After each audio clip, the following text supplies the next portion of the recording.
പരിശുദ്ധമായ ഇസ്ലാം മതത്തിൽ തീവ്രവാദം ഉണ്ടെന്ന് പറയുന്നവർ അറിയാൻ പരിശുദ്ധ ഖുർആൻ ഇപ്രകാരം പറയുന്നു: ഫസാദ് ചെയ്യുന്നവൻ, അതായത് ഭൂമിയിൽ ലഹളയും കലാപവും കൊലയും ചെയ്യുന്നവൻ ഇസ്ലാം മത വിശ്വാസിയല്ല, അവൻ ഇസ്ലാം മതത്തെ ഒരിക്കലും അംഗീകരിക്കുന്നില്ല എന്നാണ് പരിശുദ്ധ ഖുർആൻ പറയുന്നത്. ഇസ്ലാം നാമധാരിയായ ചിലർ തീവ്രവാദം ചെയ്യുന്നുണ്ട്. അത് അവരുടെ പ്രത്യേക ലാഭത്തിന് വേണ്ടി മാത്രമാണ്. അതായത് അവർ സ്വന്തം സുഖത്തിന് വേണ്ടി, അതിന് പണം ആവശ്യമുണ്ട്, അതിനുവേണ്ടി അവർ തീവ്രവാദം ചെയ്യുന്നു. അവർ ഇസ്ലാം നാമധാരികൾ മാത്രമാണ്, പക്ഷേ അവർ ഒരിക്കലും പരിശുദ്ധ ഖുർആനെയും ഇസ്ലാം മതത്തെയും അംഗീകരിക്കുന്നില്ല. ഇസ്ലാം മത നാമധാരികളായ ചിലർ തീവ്രവാദം ചെയ്യുന്നു. കേരളത്തിലെ എക്സ് മുസ്ലിങ്ങളായ ആരിഫ് ഹുസൈനെ പോലെ സ്വഭാവമുള്ളവരാണ്. കാശിനു വേണ്ടി, പണത്തിനു വേണ്ടി, സ്വർഗീയമായ ജീവിതം നയിക്കുവാൻ വേണ്ടി എന്തും ചെയ്യാൻ മടിയില്ലാത്തവരാണ്. അവരെ തീവ്രവാദികൾ എന്ന് വിളിക്കാം. ഒരുപക്ഷെ ഈ ആരിഫ് ഹുസൈനും കൂട്ടരും ഇസ്ലാം മതത്തെ തള്ളിപ്പറഞ്ഞാൽ അവർക്ക് പണം കിട്ടുന്നതുകൊണ്ട് അവർ ആ പാതയിലൂടെ മുന്നോട്ട് പോകുന്നു. തീവ്രവാദികൾ തീവ്രവാദം ചെയ്യുമ്പോൾ പണം കിട്ടുന്നു, അവർ ആ വഴിയിലോട്ട് മുന്നോട്ട് പോകുന്നു. ഈ രണ്ടു പേർക്കും പരിശുദ്ധ ഖുർആനെയും ഇസ്ലാം മതത്തെയും അംഗീകരിക്കുന്നില്ല എന്നുള്ള സത്യം നമ്മൾ തിരിച്ചറിയേണ്ടതുണ്ട്. ഇവിടെ നമ്മൾ പ്രത്യേകം ഓർക്കേണ്ട ഒരു വിഷയം, ഓരോ ഇസ്ലാം നാമധാരികളായ തീവ്രവാദികൾക്കും പിന്നിൽ മറ്റുള്ള മതക്കാരുടെ സഹായമുണ്ട്. ഹിന്ദു മതമായിക്കോട്ടെ, ക്രിസ്തീയ മതമായിക്കോട്ടെ, ജൂതമതമായിക്കോട്ടെ, ഇവരുടെ എല്ലാം സഹായം കൊണ്ട് മാത്രമാണ്, ഇവരുടെ ആവശ്യങ്ങൾക്ക് വേണ്ടി മാത്രമാണ് ഇസ്ലാം നാമധാരികളായവർ തീവ്രവാദം നടത്തുന്നത് എന്ന് ശക്തമായി നമുക്കിവിടെ തെളിയിക്കാൻ പറ്റും. ഇസ്ലാം മതവിശ്വാസികളുടെ രക്ഷയ്ക്കായാണ് ഇസ്ലാം നാമധാരികളായ തീവ്രവാദികൾ തീവ്രവാദം ചെയ്യുന്നുവെങ്കിൽ പാലസ്തീനിലെ പിഞ്ചു കുഞ്ഞുങ്ങളെ ജീവനോടെ ചുട്ടുകരിക്കുമ്പോൾ ഈ ഇസ്ലാമിക തീവ്രവാദികൾ എവിടെയായിരുന്നു? തീർന്നില്ല.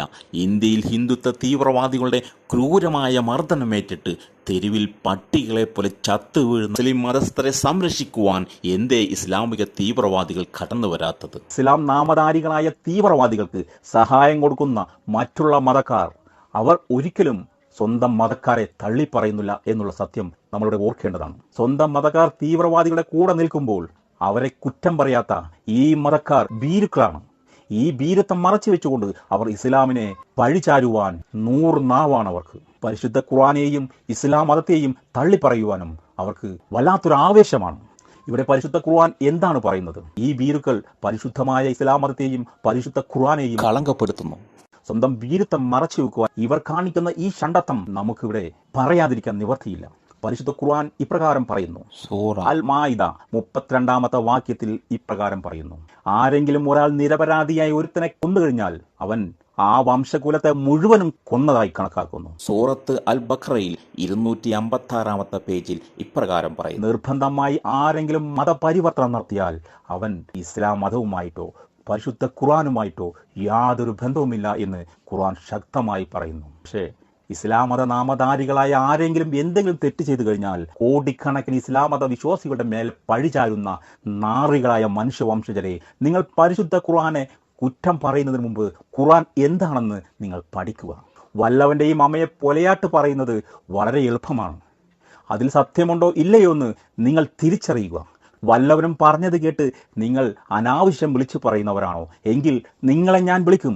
ലോകത്തിലെ ഏറ്റവും വലിയ ഷണ്ഡന്മാരാണ്, ഹിജടകളാണ് നിങ്ങളെന്ന് ഇസ്ലാമിന്റെ ശത്രുക്കളായ ചിലർ ഇപ്രകാരം പറയാറുണ്ട്. പരിശുദ്ധ ഖുർആനിൽ കാഫിറുകളെ കണ്ടെത്തി വെച്ച് കൊല്ലുവിൻ എന്ന്, അങ്ങനെയുള്ള ഖുർആനെ കത്തിച്ചു കളയണമെന്ന്.